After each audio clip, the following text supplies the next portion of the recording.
ఫిరాయింపులపై మేము చేసింది తప్పే. బీఆర్ఎస్ లో చేరిన ఎమ్మెల్యేలలో 10 మంది ఓడిండ్లు. హరీష్ రావు ప్రజలకు దూరమైనందునే ఓడిపోయామని కామెంట్. ఢిల్లీలో కేటీఆర్ తో కలిసి రిపోర్టర్లతో చిట్చాటు.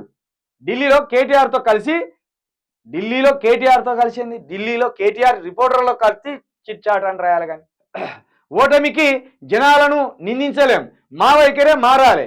కేటీఆర్ ఫిరాయింపులపై రాష్ట్రపతిని కలుస్తామని వెల్లడి. ఇప్పుడు చూడు, ఎవడన్నా చూస్తే ఈ వార్త నిజమే అనుకుంటారు. ఎవడన్నా మా తప్పని ఎవడన్నా ఒప్పుకుంటాడా? రాజకీయ నాయకుడు, లంగ రాజకీయ నాయకులే ఒప్పుకోరు. అంతో ఇంతో రాష్ట్రం కోసం కొట్లాడిన వాళ్ళు వీళ్ళు ఒప్పుకుంటారా? ఎంత ముద్దుగా రాసుకొచ్చింది చూడు.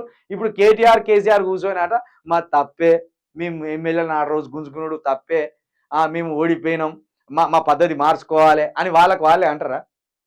వాళ్ళు ఎంత చెడుగా ప్రవర్తించినా వాళ్ళు ఒప్పుకోరు. అసలే ఇక్కడ ఫిరాయింపులు ఈ వార్త ఇంకొకడికి పోయే వరకు మారుతుంది చూడు. ఈ స్టైలే మారిపోతుంది, ఈ పదాలే మారిపోతాయి చూడు.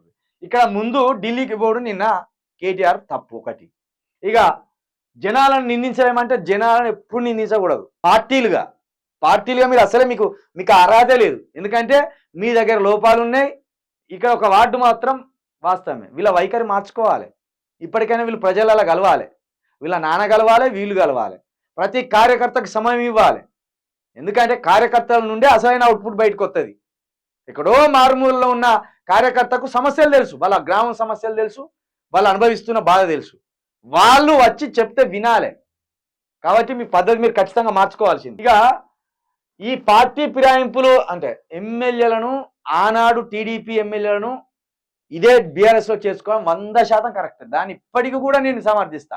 ఎందుకంటే టీడీపీ అనేది ఇక్కడ ఉండకూడదు, ఆంధ్ర పార్టీకి ఇక్కడ చోటు ఉండకూడదు. ఆ విషయంలో మాత్రమే ఆనాడు టీఆర్ఎస్ పార్టీని, కేసీఆర్ని సమర్థించినాం. ఇప్పుడు మళ్ళీ ఒకవేళ బీఆర్ఎస్ అధికారంలోకి వస్తే ఇప్పుడే వాళ్ళన్న పార్టీలో ఉన్న వాళ్ళను గుంజితే గప్పుడు తప్పని అంటాం. ఆ రోజు అది ప్రత్యేకమైన పరిస్థితి. రాష్ట్రం కొత్తగా ఏర్పడ్డది, 18-20 మంది టీడీపీ ఎమ్మెల్యేలు గెలిచిండ్రు. ఆ టీడీపీ అట్లనే ఉంటే, ఆ ఎమ్మెల్యేలు అట్లనే ఉంటే, ఆ చంద్రబాబు నాయుడు రోజు ఇటు రవాణా పెట్టు, రోజు ఇటు వచ్చిన పోడు పెట్టుకును ఆగమైదు. కాబట్టి ఆ రోజు కరెక్టే చేసిండు. ఆ రోజు టీఆర్ఎస్ అధినేత కరెక్టే చేసిండు. ఆ పార్టీని కథం చేయడు. చూడు ఎంత మంచిగా నిమ్మలంగా ఉన్నామో. వాడు మొన్న అచ్చిపోతేనే మనకి ఇక్కడ శిర మండుతాంది ఇప్పటికి కూడా. ఇప్పుడు యాక్టివ్ అయిన మన తెలంగాణలో వాళ్ళు టీడీపీ వాళ్ళు పోస్టులు పెడతాను. కాబట్టి ఇది తప్పుడు వార్త, ఇదంతా దొంగ వార్త. ఇది ప్రజలకైతే దూరమైంది. ఇది 100% నిజమే. బీఆర్ఎస్లో చేరిన ఎమ్మెల్యేలలో 10 మంది ఓడిపోయింది. మరి కొత్త నాయకత్వాన్ని నీడ పెంపొందించారు మీరు. ఇచ్చిన సన్యాసులకే ఇచ్చుకుంటా పోతుంది. ఒకరికి 70 సంవత్సరాలు దాటితే ఇత్తిరి టికెట్లు. అప్పుడు మీరు ఎవరికి ఇచ్చిన టికెట్లు? కరెన్సీఆర్కి టికెట్లు ఇచ్చాను. 70 సంవత్సరాలు దాటినాయి. ముసలోళ్ళకి టికెట్లు ఇస్తారా?